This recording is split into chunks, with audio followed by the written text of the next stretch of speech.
Oh, goodness. Holy crap, it is bright right now. Oh, that's better. I'm sorry, I literally, it's so bright right now I can't even see. So, hi. 7 Stephen King books in 7 days. This is a video that I've been excited to make ever since May. I think my original, put it right there. My original 7 books in 7 days video garnered a lot of ideas in the comment section. A few of you said, oh, you need to do this with Stephen King. And so I've been putting this video off for October, and it's finally here, guys. I have 7 days to read 7 books. I'm not gonna be just stopping myself at 1 book a day. If I finish 1 book, I'm gonna start a new one, and I'm gonna go until 7 books have been read, hopefully within 7 days. Without further ado, let's introduce the first book, The Colorado Kid. I almost said The Colorado Kid by Stephen King, as if you didn't already know that. What's good, YouTube? All right. I have been putting off reading this for a few hours now. I've been doing other stuff, mainly eating food. I honestly am gripped. I like the story already. This graduate student named Stephanie, she's working at a newspaper on this little offshore Maine island known as Moose Lookit. The crazy thing about this is that all I know about the Colorado Kid story is from the back. I haven't heard it from the horse's mouth quite yet. There's a body that just shows up on this island. This person has no identification. People have no idea where this body came from, who this person is. They've just designated this person as the Colorado Kid. I will say this book is tremendously fast-paced. I mean, it's less than 200 pages, and I'm already, I'm on chapter 5, and I'm 61 pages in. His prose is so incredibly readable. Again, with Stephen King, it feels like he's just telling you this story on his back porch. But so far, enough rambling. I think we're gonna finish it tonight. Roll that montage.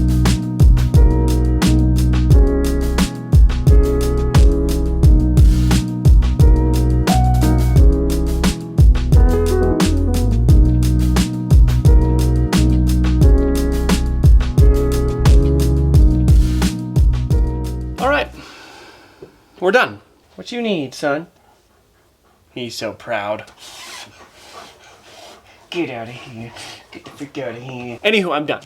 It was an interesting enough mystery. I think as the story progressed and certain things were revealed, I don't know. It was okay. I mean, I see why this isn't a book that's ever really mentioned in a Stephen King ranking or even in like a top 10. To be honest, I don't think I've really seen a video on YouTube yet of somebody reading this book. If you're into pulpy fiction, then this is the book for you. If you want something that's nowhere close to having stakes, sure, pick this book up. If you're coming to this pulpy crime novel thinking that there's going to be a clear-cut solution to the events that unfold in this book, you are going to be sorely disappointed. I went into this with no expectations, so I'm not feeling cheated. But I'm not feeling satisfied. All in all, very quick read. I'm glad I read this because now I have a lot more of the evening. I mean, what is it? It's 7:30. I have plenty of time to start our second book.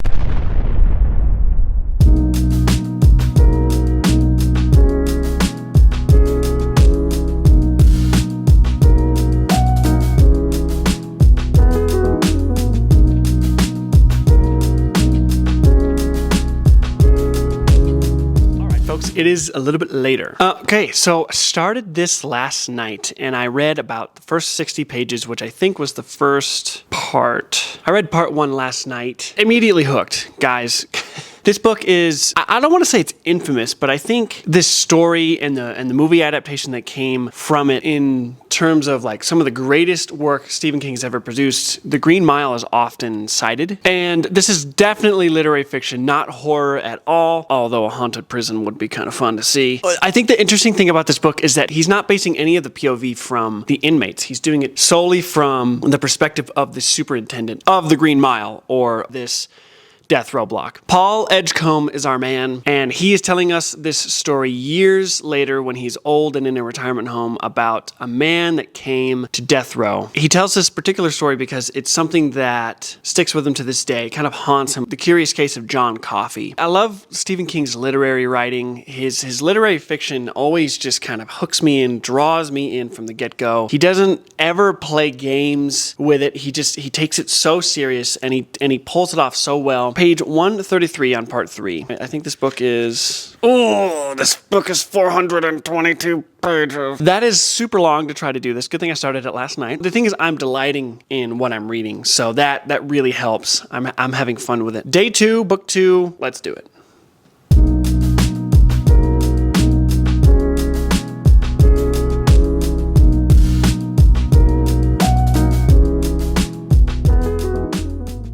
have to share this. If this doesn't get you interested in reading this book, I really don't know what will. For one to rejoice that the sick made well is normal, quite the expected thing, but the person healed has an obligation to then ask why, to meditate on God's will, and the extraordinary lengths to which God has gone to realize his will. What did God want of me in this case? What did he want badly enough to put healing power in the hands of a child murderer? Some powerful stuff, man.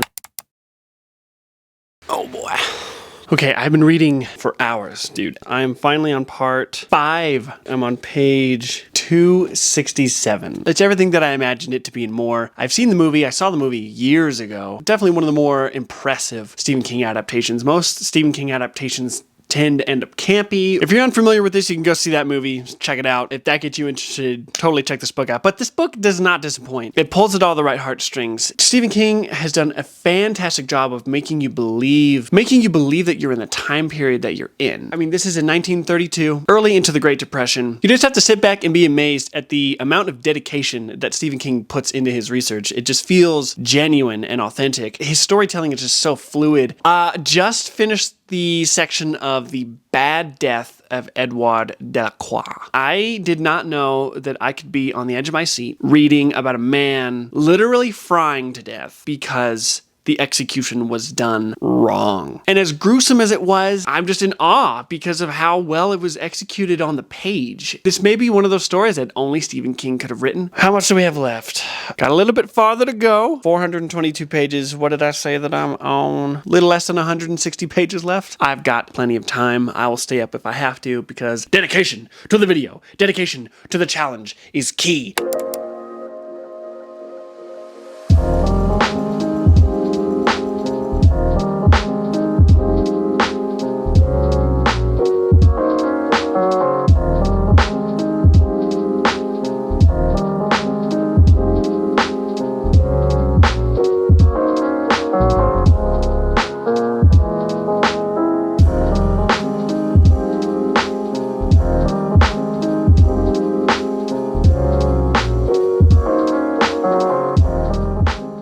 That's right, I just finished. Speechless.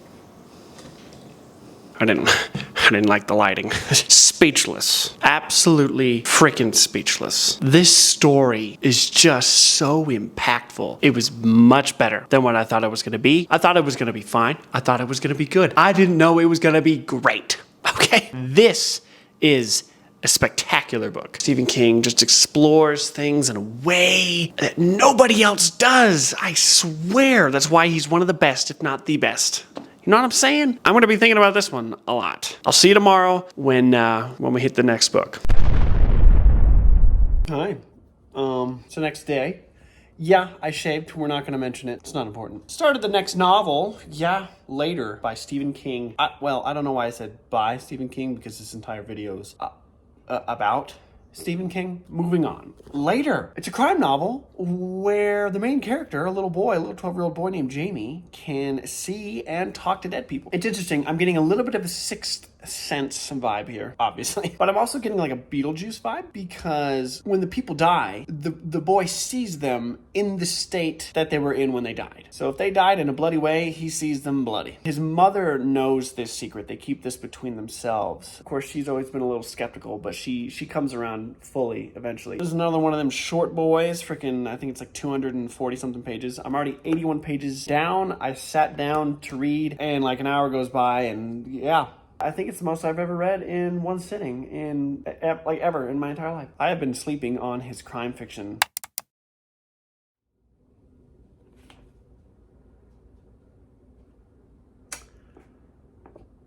So I'm not done yet. I'm on page 158. So I've read a little bit in the past hour. Of course, just when I think Stephen King can't add another book to his multiverse, he does it. He does it yet again. His magnum opus is probably best known as the series The Dark Tower. And everything that he's written from the very beginning, I say everything, I'm going to say most everything that he's written from the very first novel he ever wrote all the way up to now, most everything that he has written somehow connects to the Dark Tower series. Certain books like Salem's Lot, It, The Stand, those are very heavy-hitting novels that have direct ties to the Dark Tower. And then there's novels like this. This doesn't necessarily tie directly to the Dark Tower, but it ties to a book that directly ties to the Dark Tower. This has a familial tie to the book It. It has a little bit more than that, in the fact that there is this thing known as the Ritual of Chud. It talks about this ritual known as the Ritual of Chud. It comes at the most climactic part of the entire novel, and it's poking up its weird mysticism head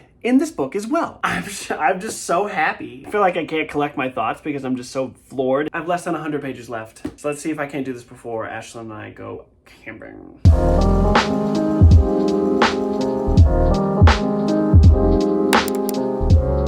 Hi. Hey, how you doing? Yeah, we're in a tent. I told you we were going camping.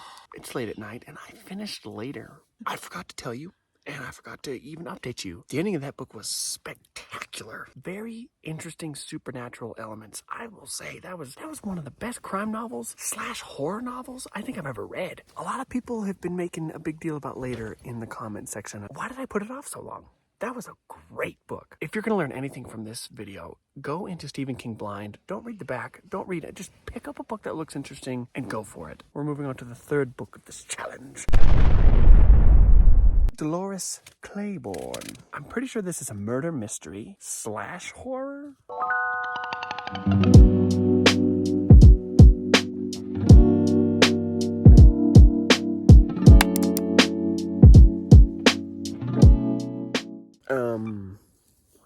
Funny story. I read 12 pages of Dolores Clayborn and passed the deuce out. So that means we have to do this thing today.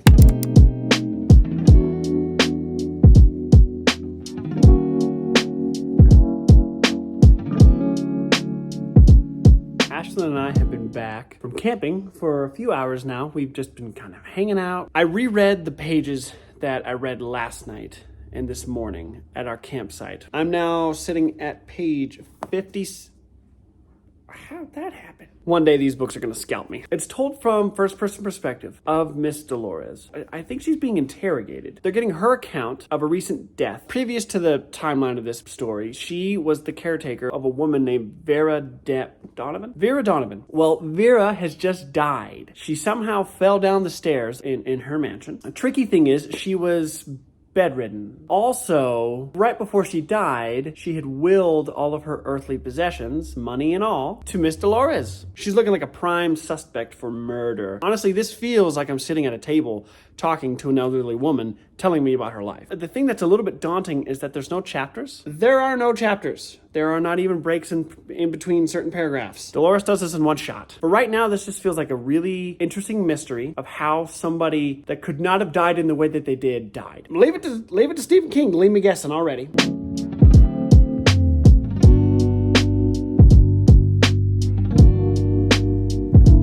This book, I had my doubts in the beginning. Didn't really know where it was going. Dolores kind of has this, let's start in the middle and go to the end and then go to the beginning of the story type of storytelling. So she's very all over the place. Somehow the story's being told. So right now, going back in time to tell about her abusive husband, how they met, how they fell in love, how they had a family, and how all of the darkness started. And I think we're about to get to the point where he dies. And that is not a spoiler. That is literally on the back of the book. But I will say this, trigger warnings. Like this takes me back to Prince of Tides by Pat Conroy, kind of detail with the abuse in certain places. If you do not do well with abuse and any way, shape, or form, this book is not for you. If you're coming at this for a horror element, I have not yet seen any sort of horror element. Right now, this feels pretty much like literary fiction. I'm almost halfway. I think the halfway mark is like 156, and I'm currently sitting on 136 of 312. So,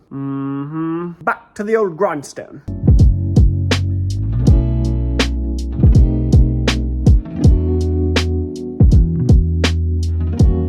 I'm not gonna lie, that was one of the most heart-pounding scenes I think I've ever read. It all led up to this moment, and this isn't even the climax, I don't think. Let's just say the husband subplot, wow. Stephen King pulled that off. He did it tastefully, too, with respect to his character. He never disrespects the victim. We're gonna finish this tonight, and then I'll introduce you to the next book. Good, I'll see you on the other side. It's the next day. Dolores Clayborn. Finished this last night. You know what? Didn't know what to expect. Walked away thoroughly satisfied. Yeah, this was great. This was excellent. I did start book 4. I started a book that I've been needing and meaning to read for probably over a year now. On writing. It's finally happening. This feels so much different. This is nonfiction. This is a memoir on the craft of writing. I am currently sitting on page 44. How long was this book? Oh, great. This is yet another 300-pager. I'm getting so burnt out with reading these 300-page novels. Yesterday with Dolores, it took all day, and that book was 312 pages. I think this one is 317. Let's get back to it. Since picking this back up this morning, I've read 100 pages. I am hard-pressed to believe that this is one of his greatest books he's probably ever written. This book shows me that he is far more than just fiction. He can write anything if he really puts his mind to it. And the way he makes the craft of writing approachable to the everyday person. I mean, you don't even have to be into writing to enjoy this book, because a lot of this is anecdotal. He's just talking to you. I'm almost halfway through. I mean, that's pretty close. Let's try to finish this book today, shall we?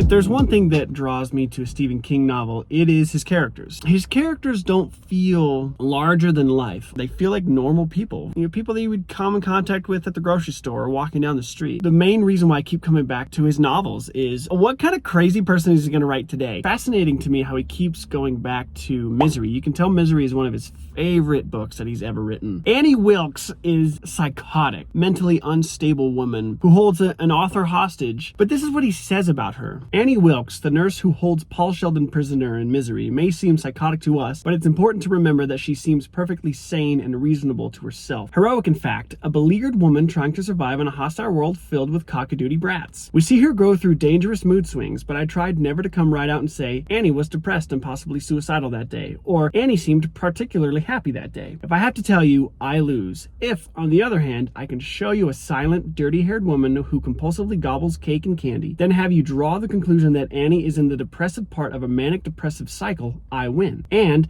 if I am able, even briefly, to give you a Wilkes eye view of the world, if I can make you understand her madness, then perhaps I can make her someone you sympathize with, or even identify with. She's more frightening than ever because she's close to real. If, on the other hand, I turn her into a cackling old crone, she's just another pop-up boogie lady. In that case, I lose big time, and so does the reader. I appreciate that so much because I think that's one major draw to his out-of-this-world, crazy, psychopathic characters, is that at the core of who that character is, you understand their motivations. Stephen King is a master at showing you instead of telling you. Shows me through characters instead of tells me through exposition.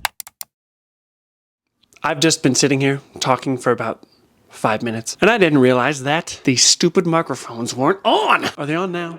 Golly, dude, that happens way more often than you would think. That happens way more often than I would like. I have a dilemma. Day 6. I've just finished my 24-hour challenge. If you have not seen this video, please go watch this. This was so much fun to make. One of my favorite videos I think I've ever made. I technically did read a book right after on writing. Just so happens to be Desperation. I read that book in my 24-hour challenge, along with 2 other books. Please go watch that video. It took all evening, all late night, and all early morning to read that book right after I finished on writing. So that technically counts as day 6. But I don't want this to feel like a cop-out, so I'm not going to count it. I recently have gotten some book mail from so many delightful subscribers. You guys rock. I cannot tell you how much it means to me to just get packages in the mail where you guys are like, thank you for what you're doing. Here's a book. Enjoy. And one of you recently sent me some Stephen King, which I was so happy to receive. It's always exciting to get mail from you, but especially if it contains books from my favorite authors, specifically books that I have not read yet. The books that I did receive got me thinking, I could read some of these for this video. And one in particular has been calling to me, so I'm thinking day 6 might have to just be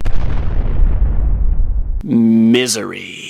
One of Stephen King's most famous books, if not his most famous book. I know he's got a lot of famous books. I know I've read several of his most famous books, but there's something about Misery that everybody talks about. Now, I've seen the movie, but would you believe it? I've never actually read this book. So, I'm going to take day 6 as the opportunity to finally do that.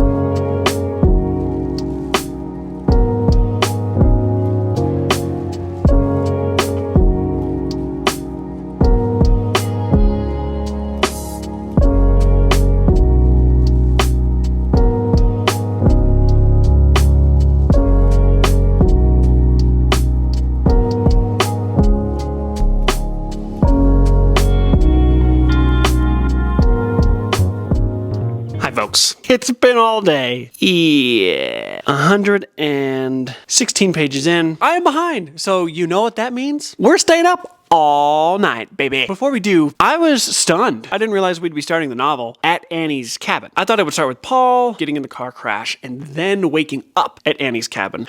Well, she takes him back to the cabin, essentially holds him hostage because she's cracked in the head. Now she's forcing him to write a novel, not getting him the medical attention that he needs. His freaking legs are broken, and not just broken, but they look like jigsaw puzzles down there, okay? I just hit Act 2. I really don't think it's gonna take me all night to do this, but it's gonna take me quite a bit of time into the early morning. Let us continue.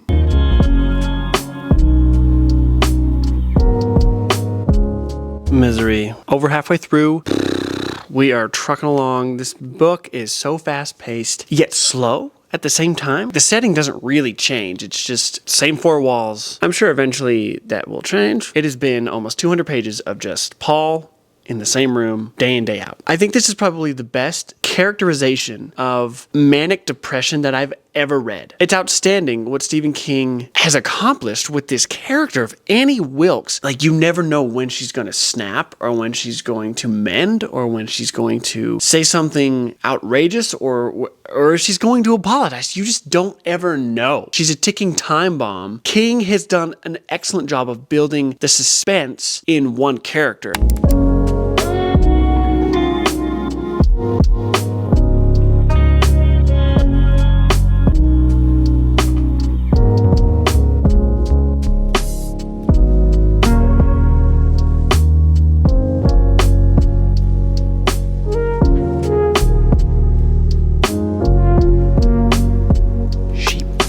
Up his foot. Annie, I'm disgusted. Lack for words, Missy. Lack for words.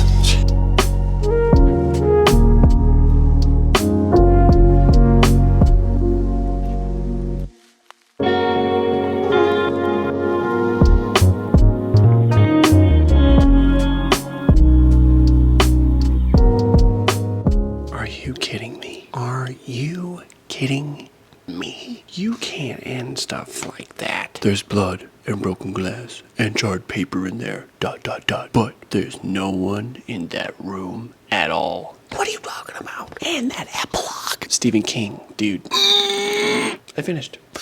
Sixth book down. It is 2:30 in the morning, and I'm jazzed. Wow. Is it time to introduce you to the seventh novel? The final book of today's video? Yeah, let's do that. That's right, Dr. Sleep. Dr. Sleep is the chilling sequel to probably the most infamous book Stephen King has ever written. Dr. Sleep is the sequel to The Shining. I read The Shining last fall. I was starting to get into my Stephen King groove and, of course, was mystified, blown away, and now I finally have my hands on the sequel. Yeah, I know I should go to bed, but this technically has to be finished today, and it is a whopping... Why do I do this to myself? It is a whopping 485 pages. Oh, great. I'm going to try to read as much of this as I can before I really feel like I need to go to bed. Our seventh and final book of today's video.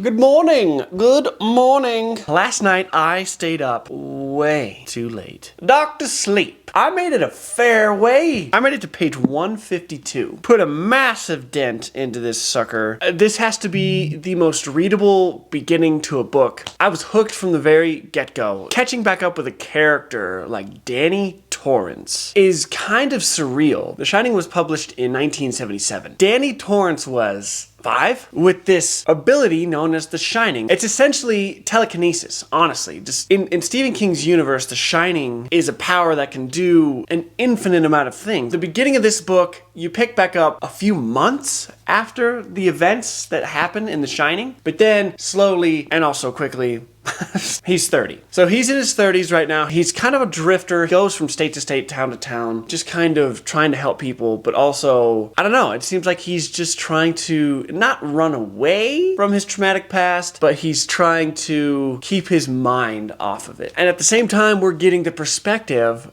of a cult that also dabble in the shine. And they go around from place to place in a caravan seeking people that can also do the shine. And they either recruit them to the true knot, or they torture and kill them and steal their ability and feed off of it to make themselves perpetually younger. Yeah, it's a pretty messed up world we live in. Let's get this challenge defeated. Goodness gracious.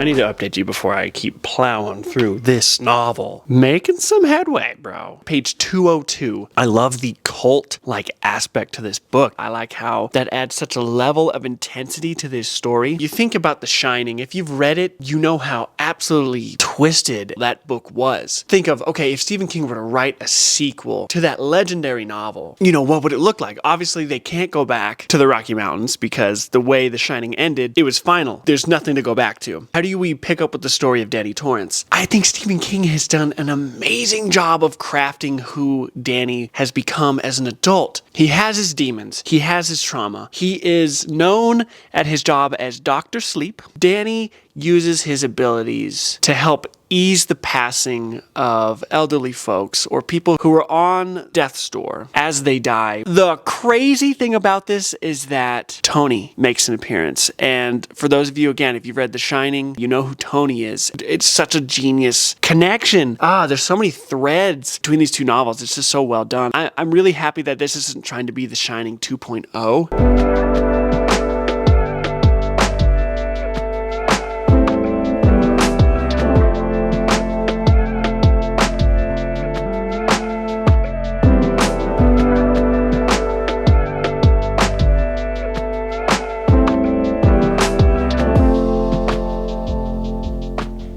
I'm so stupid. This whole time I'm thinking, are they vampires? Yes, they are. Boy, do I feel stupid. Wow. Because I was thinking, why are these people licking blood off their fingers? That's kind of gross. Who would have thought?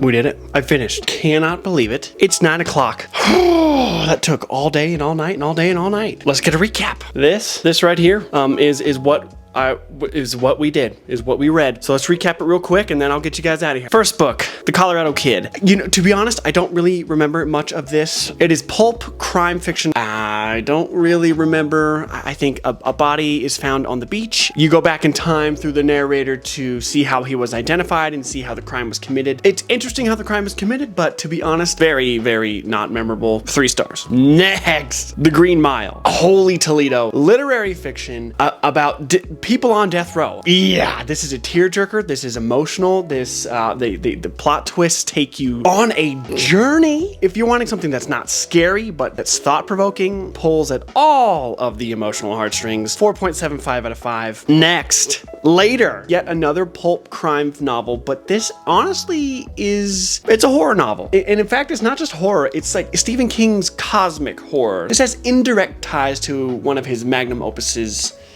It. We follow Jamie Conklin as he sees dead people. He sees dead people, twisty, turny, very short. If you're looking for something fast-paced, this is like a 4.25 out of 5. Excellent book. Next, Dolores Clayborn. I was shocked at how good this book was. Told from the perspective of Dolores herself about her time working as caretaker for this old, eccentrically wealthy widow and how she mysteriously dies. This is kind of a crime novel, but this is also very much literary fiction. It deals with abuse, it deals with trauma, it deals with murder. Very charming at the same time. Definitely like a 4 out of 5, solid 4 out of 5. Next was On Writing, a memoir of the craft by one of the masters himself. This is nonfiction. This is Stephen King essentially talking to you about how he became a writer, talking to you about how his career started and how he's maintained it. But then he also goes into the mechanics and the specifics of how he's figured out how to tell stories the way he does. I mean, I want to say it's a 5-star book. I don't normally rate nonfiction, but if I had to, it's definitely a 5 out of 5. Next, Misery. Stuart, you are the man for sending me this book and all the other Stephen King books that keep showing up on my doorstep. You are going to furnish my bookshelves with Stephen King. I could not be more grateful. You are such a stud for sending all of these. Author Paul Sheldon is in a car crash. He is rescued and saved by Miss Annie Wilkes, who just so happens to be, what's the word I'm looking for? Insane. She's absolutely cracked. She holds him hostage, tense the entire time. You never know what's gonna happen. You never know where Annie's gonna be, what she's gonna do. This is a 4.5 out of 5. Finally! It took all night and all day, but I just finished Dr. Sleep. Wow. Sequel to The Shining, which is also another wow book. This is such a roller coaster. It's crazy how he fleshed out The Shining more in this novel than he did in the original book. The story of Danny Torrance and Abra Stone, just absolutely marvelous. Another classic book where good versus evil, who is gonna triumph? This was a marvelous sequel to a marvelous classic horror novel. It's not completely perfect. There are some things that I wasn't too happy with, but for the most part, I was gripped to the page. I was hooked the entire time. I'd give this a good 4.75. Wow. And that's that. Thank you for sticking around for this entire video. I don't know how long this video is going to end up being. Man, Stephen King, he truly is one of the greats. All right, folks, that's it. That's all I got. I'm going to call it a day. I'll see you in the next one.